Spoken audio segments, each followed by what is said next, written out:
The Minister of Education, Janet Museveni, was expected to appear before the Government Assurances Committee of Parliament via Zoom, but the members of the committee were told that she was engaged in other official duties. This did not go well with some committee members, including the chairperson Betty Namboze and her deputy Joseph Gonzaga Seungo. Where are your other ministers, Onamingo? The first lady is not there. You are alone.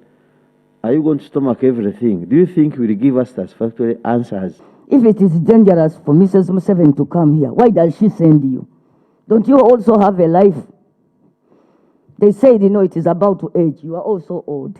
The State Minister for Higher Education, Crizesto Muyingo, who led the delegation from the Education Ministry, told the MPs that the National Curriculum Development Center is making some changes in the primary and secondary curricula to take into account the time learners have lost over the course of the pandemic.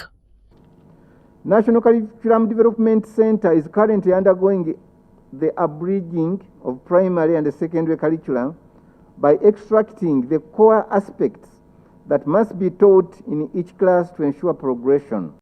Muyingo also said government has set aside 48 billion shillings to cater for study materials for students who are still at home since the tertiary schools open on the 1st of November as the President's latest directive.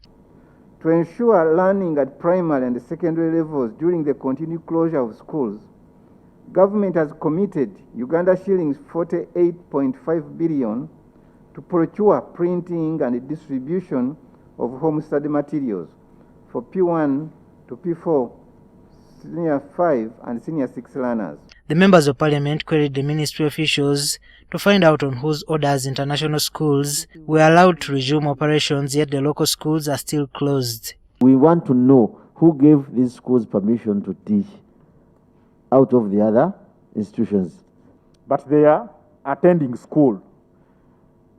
And this one is general knowledge, Mr. Chairperson, that they are in school and our local students, our local children, they're just admiring them. Aren't we creating two classes of students or children in the country?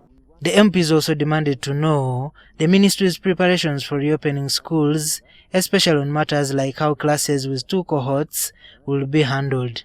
I think there is completely no reason as to why education is still under serious lockdown. When all the bars are open, please let's not lie each other. The bars are open. Recently when we went to BMK, Honorable Minister, to date, we have not heard of any private school teacher who has benefited from this fund. What could have gone wrong? Because they may open schools when the curfew is still at 7. What will be the indicator that we are going to save those people on evening programs? The minister was told by the committee to go and prepare a written submission that will be presented at another date. This left many of the questions raised by the lawmakers unanswered. Juma Kiria, NTV.